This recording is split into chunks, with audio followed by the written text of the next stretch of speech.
Things are about to get weird. Religiously weird. We're diving headfirst into the prophecy of the popes, a centuries-old prediction about the final popes and the end of times, like the actual apocalypse. Now, I know what you're thinking. Kelvin, my dude, that sounds like some serious B-movie stuff. And, yeah, maybe it is. But there's this whole string of real-world events that seem to line up with this prophecy. Some of these connections are honestly kinda eerie. So buckle up, grab your holy water, because we're about to unravel this mystery, or die trying. Picture this. It's 2013 and Pope Benedict XVI, the head honcho of the Catholic Church, decides to call it quits. No scandal, no pressure, he just resigns. It was a move that sent shockwaves around the world. I mean, this hadn't happened in nearly 600 years. People were freaking out, trying to figure out what it all meant. And that's where the prophecy of the popes comes in. See, the prophecy mentions a pope who will flee Rome when the city is under attack by fire and pestilence. But here's the thing. Benedict's resignation wasn't some chaotic escape. It was quiet, peaceful almost. Some theorists think this is a sign we've moved into the final stage of the prophecy, a silent withdrawal before the storm. So Benedict steps down, and who takes his place? None other than Pope Francis, the first pope from South America, a man known for his humility and focus on the poor. But here's where it gets interesting. The prophecy of the popes mentions a Peter the Roman, a shepherd who will guide the church through its darkest hour, right before the big curtain call. And guess what? Francis is Italian, a direct descendant of those ancient Romans.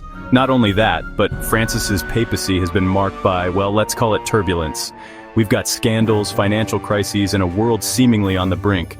Francis is guiding the church during firestorms. Is this the Great Tribulation? All right, let's talk about the elephant in the room.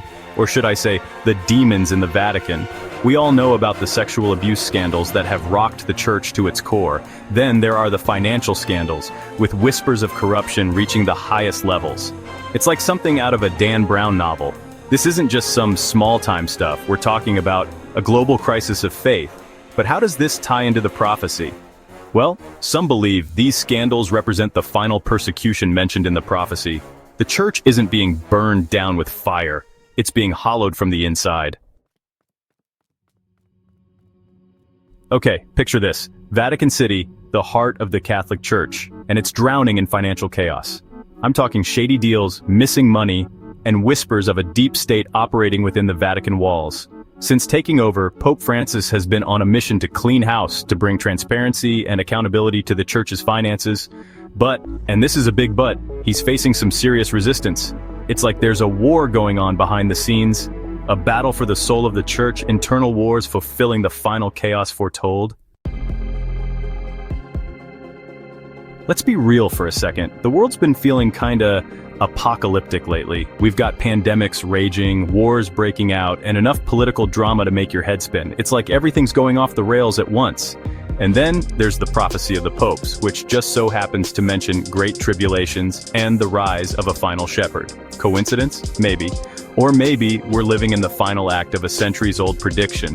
Is Francis the final shepherd before the collapse of the old world order? Hold on to your hats, folks, because this is where things get really interesting. Pope Francis, he's not exactly a spring chicken. The dude's up there in age, and rumors about his health have been swirling for years. Some say he's planning to resign, just like his predecessor.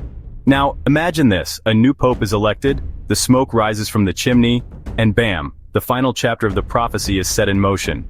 Is the next conclave the one that breaks the timeline? So, are we all doomed? Is the prophecy of the popes a real-life roadmap to the apocalypse? Honestly, I don't have the answers, but between popes resigning, scandals exploding, wars raging, and chaos in the church, the prophecy feels more active now than ever before. Maybe it's all just a bunch of coincidences, a bunch of historical dots connected by our own desire to see patterns in the chaos. Or maybe, just maybe, there's something more to it. Are we living through the final chapter?